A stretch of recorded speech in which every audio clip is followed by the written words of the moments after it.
ভারী বুটের শব্দ, কেন্দ্রীয় বাহিনী, সাঁজোয়া গাড়ি এসবের সঙ্গে পরিচিত জঙ্গলমহল। ফলে বাড়তি বাহিনী এনে ভোট করানোর আলাদা কোনো প্রভাব নেই ঝাড়গ্রামের প্রত্যন্ত গ্রামে। তবে জঙ্গলমহলের বাসিন্দারা বলছেন তারা শান্তিতেই ভোট দিয়েছেন। পশ্চিমবঙ্গের রেকর্ড ভোটের উৎসবে সামিল বিনপুরের বাড়িঘাটি।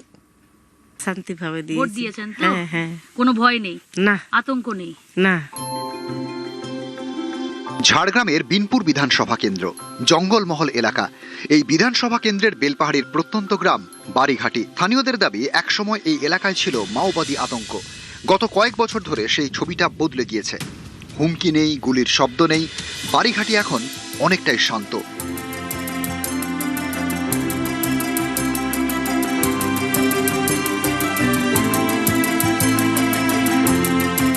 বাড়িঘাটিতে ভোটারের সংখ্যা কম বেশি 500। বৃহস্পতিবার প্রথম দফায় মোটামুটি সকলেই ভোট দিয়েছেন।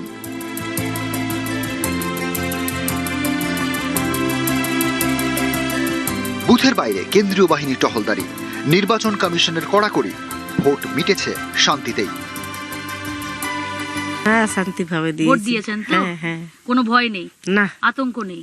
না। তা কেন্দ্রীয় বাহিনী কি ভয় লাগছে নাকি? না না না, কোনো ভয় নেই। শান্তিপূর্ণ এলাকার আবহাওয়া কেমন বুঝছেন? ভালো ভালো তো? ভোট তো দিলেন, বিধায়ক হবেন, 4 মে ফল বেরোবে ভোটের ফল।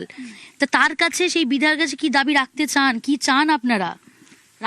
আমরা এই যে রাস্তাঘাট, এই যে দুয়ারি তো জলও নাই আমাদের ওইখানে, তাড়িয়েছে টিউবওয়েল, কই আর জল হয়নি। ওই একটা ওই স্কুলের টিউবওয়েলেই খাই আমরা জল। আর দুয়ারে এই তুপাইছে, এই পাইপ দিয়েছে, এখনো তো জল পাইনি। ভোট তো দিচ্ছি, ভোট বলি নাই যে দিব নাই, এ কথা বলি নাই।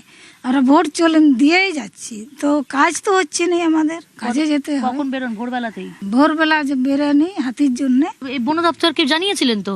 হ্যাঁ, ওই যে লাইট দিয়েছে আমাদেরকে, ওই যে ওই লাইট তো, হ্যাঁ, যে কারেন্ট আসলে জ্বলবে আর না আসলে অন্ধকার থাকবে। সব মিলিয়ে ভোট তো দিয়েছেন, ভোট দান করে দিয়েছেন।